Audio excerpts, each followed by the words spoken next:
the poem Dust of Snow, written by Robert Frost.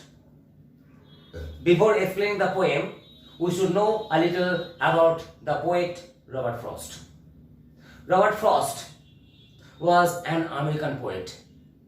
He was born on 26th March 1874. His initial works were published in England. He had also written many poems taking nature's agents. He passed away on 29th January 1963. This poem is a simple one, but it has some deeper meaning. Though it seems smaller, but it has some larger meaning. Before going to the poem, I can remember one quote. To dust thou art, to dust returnest. Dust thou art, to dust returnest. It is from The Sum of Life, written by Henry Longfellow. That means what? We are from dust. We are made up of dust. And to dust we will return in the end. Here, dust of snow, what does it mean? Fine particles of snow. Let's see the apparent meaning of the poem. What happens? The poet speaker came out of his chamber cottage and stood under a hemlock tree. In the branch of the hemlock tree, perhaps there was a crow. The crow shook his wings and some dust of snow fell on the poet. And the poet's mood, that was pensive, got changed. That is the apparent meaning. But the poet has used some negative agents that we think has negative aspects, like crow. Do we like crow? Of course not, because there is a rumor. We think that what happens whenever a crow caws on the rooftop or at the thatch of our house, it is considered that someone from the family or from close relatives is unwell or is going to die soon. That's why whenever we find a crow sitting on the rooftop, we shoo them away. Similarly, look here, another tree, hemlock tree. Whatever is the crow, there are many birds, beautiful birds, and many poets have written many poems regarding or taking those birds, like myna, like cuckoo, nightingale, hummingbird, thrush, many things. But the poet has used a crow that is considered brings omen, means misfortune. Here also, hemlock.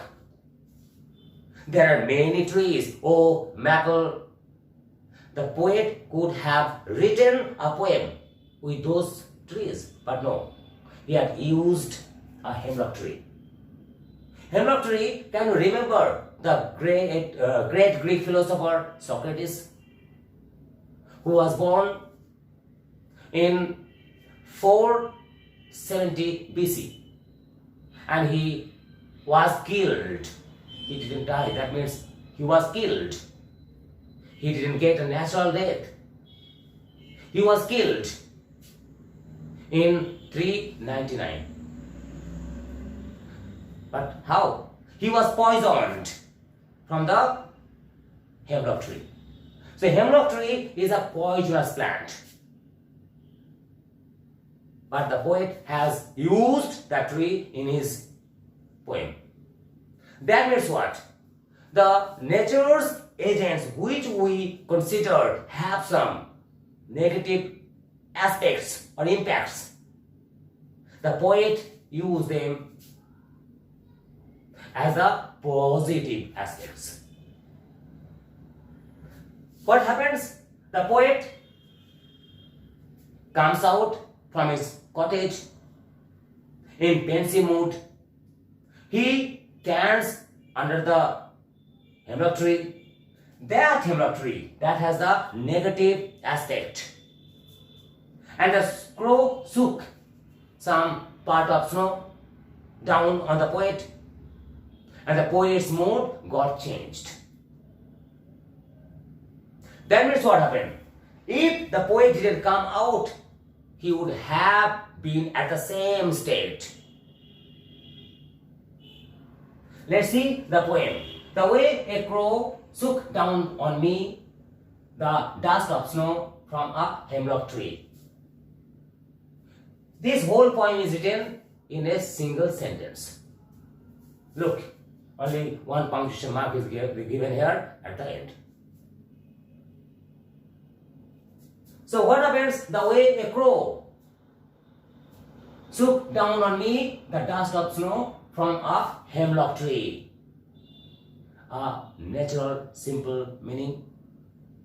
The poet, what happens? Came out of his cottage and stood under a hemlock tree. There was a crow and it shook down some dust on the poet. Then what happened? Has given my heart a change of mood. That means what happened? The poet was in pensive mood. Pensive mood, when do we get? The poet was regretting, because look here, rude, that is paint in regret.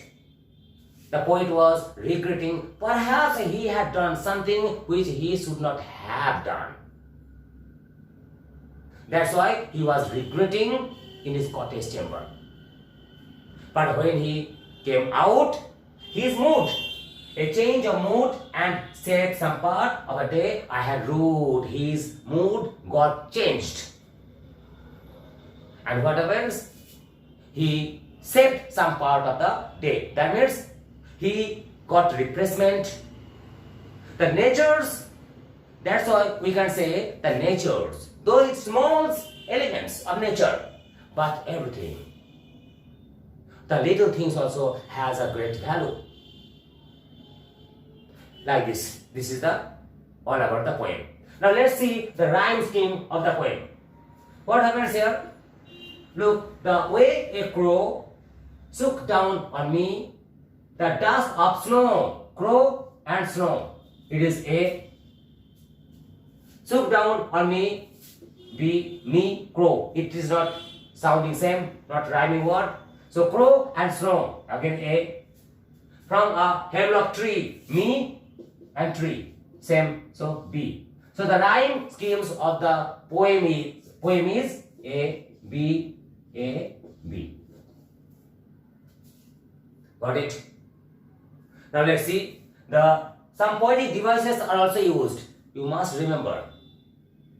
Poetic devices are not at syllabus, but definitely poetic devices are given in exam. Let's see. So what happens? Has given, shook down on me, has given my heart. That is alliteration.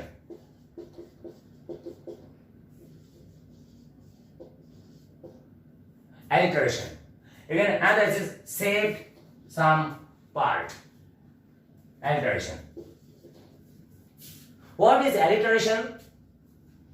When the consonant sound is repeated in a sentence.